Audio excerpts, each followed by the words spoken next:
Assalamualaikum warahmatullahi wabarakatuh. Innal hamdalillah nahmaduhu wa nasta'inuhu wa nastaghfiruh wa na'udzu billahi min shururi anfusina wa min sayyiati a'malina. May yahdihillahu fala mudhillalah wa may yudhlil fala hadiyalah.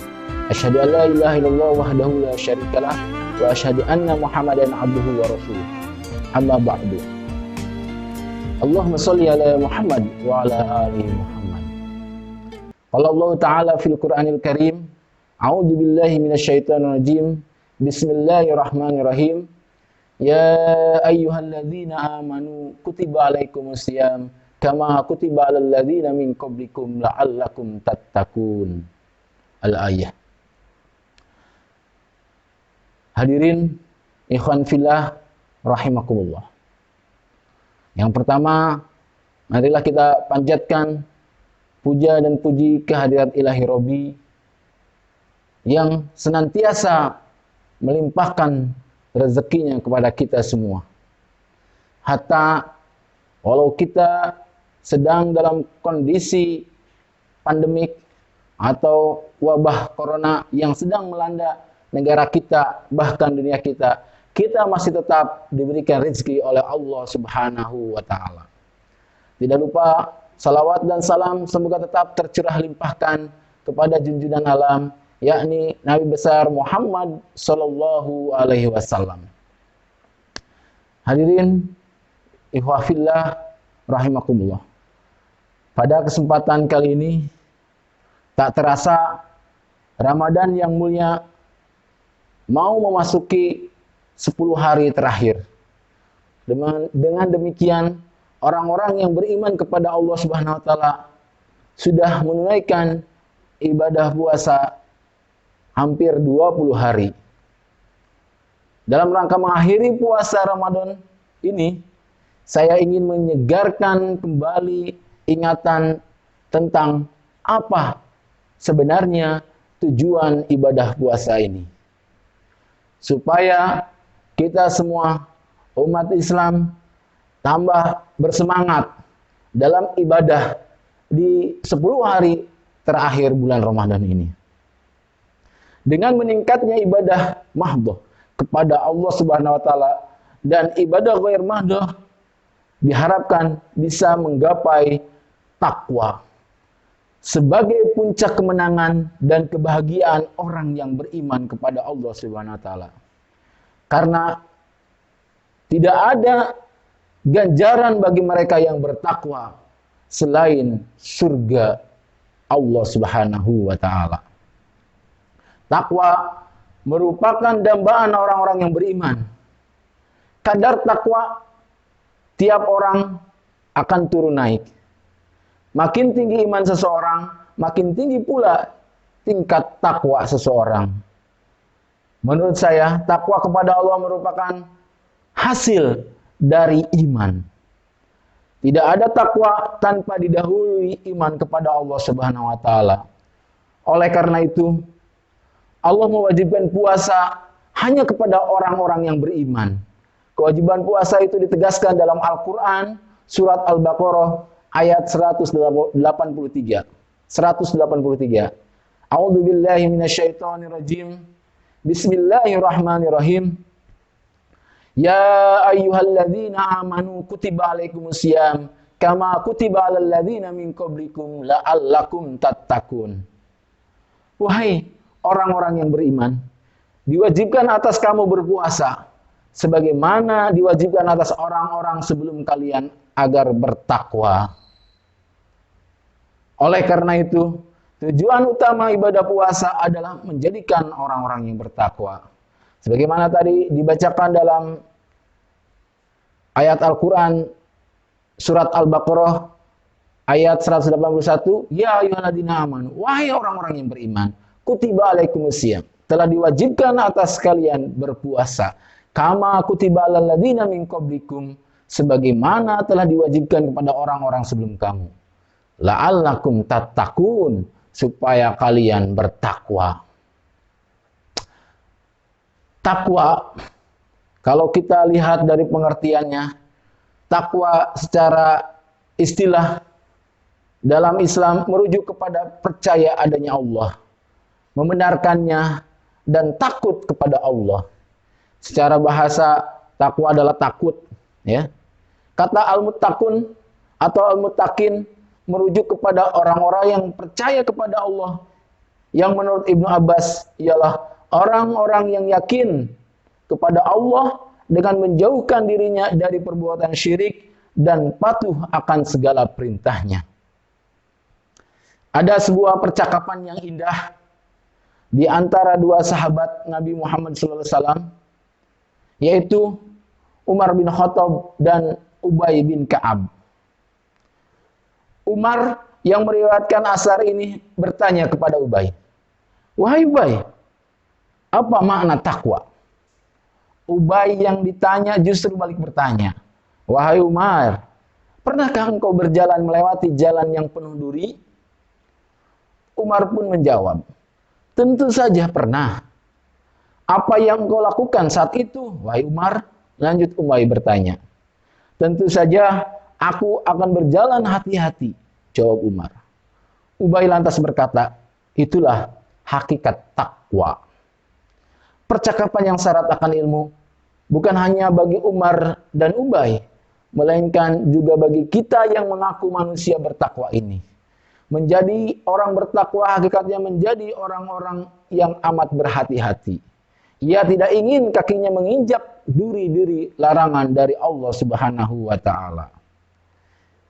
Ia rela mengerem lajunya, memangkas egonya, menajamkan pandangannya, menelisik sekitar, dan mencari celah selamat. Semua fungsi tubuh ia maksimalkan agar ia tak celaka, agar sebiji pun duri tak melukai kemudian mengucurkan darah dari kakinya. Takwa hakikatnya adalah hati-hati. Kita selalu diajarkan makna takwa, ya, dari sejak SD, SMP, SMA, bahkan sampai perkuliahan. Takwa ialah menjalankan perintah Allah Subhanahu wa Ta'ala dan menjauhi segala larangannya. Definisi ini yang sudah puluhan tahun kita hafal. Namun, bagaimanakah implementasinya? Apakah justru kita menjadi pribadi yang malas menjalankan perintah Allah Subhanahu wa Ta'ala dan penasaran ingin mencoba apa yang dilarang oleh Allah? Na'udzubillahi min dzalik. Jangan sampai kepada kita untuk bisa mengimplementasikan apa yang menjadi takwa itu. Al-Quran sudah menjelaskan ciri-ciri takwa. Di sini saya akan membahas ciri-ciri takwa dari beberapa ayat saja. Sebenarnya banyak ayat-ayat Al-Quran yang membahas ciri-ciri atau indikator takwa. Kita akan mulai bahas dari ayat Al-Quran yang mudah, yang tentunya kita semua sudah hafal, yaitu surat Al-Baqarah ayat 1-5. A'udzubillahi minasyaitonirrajim. Bismillahirrahmanirrahim. Alif lam mim. Dzalikal kitabu la raiba fihi hudal lil muttaqin alladzina yu'minuna bil ghaibi wa yuqimunas salata wa mimma razaqnahum yunfikun walladzina yu'minuna bima unzila ilaika wa ma unzila min qablik wa bil akhirati hum yuqinun ulaika ala hudan mir rabbihim wa ulaika humul muflihun. Alif lam mim, hanya Allah yang tahu arti dari alif lam. Dzalikal kitabu la raiba. Dzalikal kitab, Al-Qur'an ini, la raiba fihi, tidak ada keraguan di dalamnya. Hudan, menjadi petunjuk. Bagi siapa petunjuk itu? Lil muttaqin, bagi orang yang bertakwa. Siapa orang bertakwa itu? Dalam ayat selanjutnya dikatakan alladzina yu'minuna bil ghaibi. Yang pertama yaitu orang-orang yang beriman kepada yang gaib. Siapa yang maha gaib itu? Tentunya yang maha gaib di sini adalah Allah Subhanahu wa taala. Allah yang Maha Esa, Allah yang menciptakan makhluk, Allah yang menciptakan yang gaib. Dan Allah lah sesungguhnya yang maha gaib. Yang kedua, wa yuqimunas shalah. Yang kedua adalah wa yuqimuna, mendirikan as-shalah, mendirikan salat. Tentunya mendirikan di sini bukan hanya berarti melaksanakan salat saja. Tetapi mendirikan di sini adalah melaksanakan sholat dengan sungguh-sungguh dan berdampak pada dirinya menjadi insan yang bertakwa. Menjadi insan yang menjalankan sholat dan sholatnya menjadi tanha anil fahsya'i wal munkar. Menjadi pencegah dari berbuat keji dan mungkar. Selanjutnya, wa mimma razaqnahum yunfikun. Yang ketiga yaitu orang yang menginfakkan sebagian rezekinya. Jadi kita mendapatkan rezeki, maka Allah hanya meminta sebagian saja untuk diinfakkan. Sebagian saja, tidak semuanya. Untuk zakat, ya, zakat mau kita cukup menginfakkan 2,5%, ya. Dan pertanian dan sebagainya ada beberapa aturan-aturan atau perhitungan tentang zakat berbeda pengeluarannya. Ada yang minimal 2,5%, paling banyak 10%. Ya. Lalu bukan hanya zakat, ada bisa infak, sedekah dan sebagainya. Yang paling wajib terutama adalah menginfakkan, menafkahi keluarga, anak, istri. Walladzina yu'minuna bima unzila ilaika wa ma unzila min qablik. Yang selanjutnya yaitu walladzina yu'minuna, dan orang-orang yang beriman bima unzila ilaika, terhadap bima, apa-apa yang diturunkan kepada kamu Muhammad. Apa yang diturunkan kepada Nabi Muhammad itu? Yaitu Al-Quran. Al-Kitab, kitab Al-Quran. Wa ma unzila min qablik, dan kepada orang-orang sebelum Nabi Muhammad, yaitu kitab-kitab pada para nabi yang lain. Di antaranya ada Injil yang diturunkan kepada Nabi Isa, Zabur yang diturunkan kepada Nabi Daud, dan Taurat yang diturunkan kepada Nabi Musa. Terakhir, wabil akhiratihum yuqinun, dan orang-orang yang meyakini hari pembalasan atau hari akhir. Ulaika ala hudam mir rabbihim wa ulaika humul muflihun. Merekalah humul muflihun, orang-orang yang diberikan kemenangan. Dari ayat tadi ada beberapa, minimal ada 5 hal, yaitu percaya kepada yang gaib, mendirikan sholat, dermawan atau menginfakkan sebagian rezekinya. Yang keempat, iman kepada kitab Allah, dan yang kelima, iman kepada hari akhir. Ikhwan fillah rahimakumullah. Selanjutnya, selain mendapatkan ganjaran surga, tentunya orang-orang bertakwa akan mendapatkan balasan di dunia. Ada beberapa keuntungan bagi orang-orang yang bertakwa. Selain tentunya tadi mendapatkan surga, di antaranya adalah yang pertama, orang yang bertakwa akan mendapatkan atau Allah akan membukakan jalan keluar. Sebagaimana dalam Al-Quran surat At-Tolaq, yaitu wa may yattaqillah yaj'al lahu makhraja. Surat At-Tolaq ayat 2, akhir ayat, wa may yattaqillah yaj'al lahu makhraja. Barang siapa yang bertakwa, yaj'al lahu makhraja, Allah akan memberikan jalan keluar. Allah akan membukakan jalan keluar.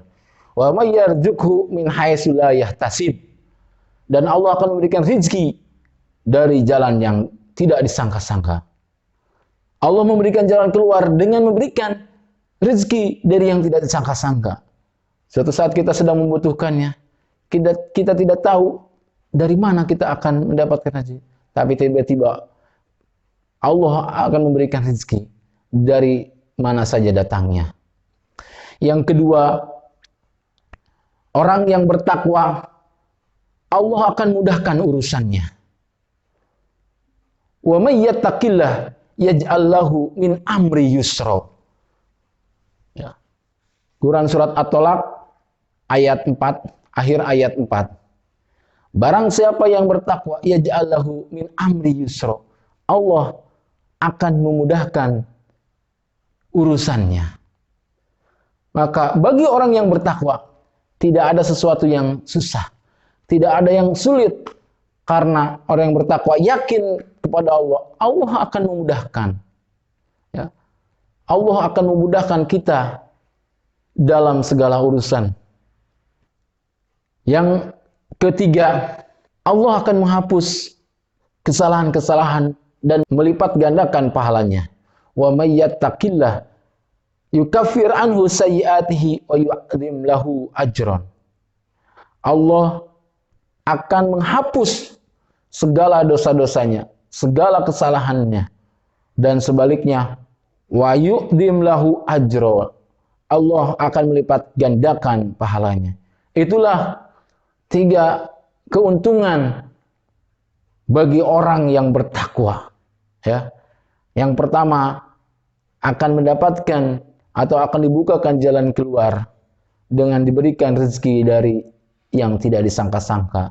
Yang kedua, Allah akan memudahkan segala urusannya. Dan yang ketiga, Allah akan mengampuni segala kesalahannya dan melipat gandakan pahalanya.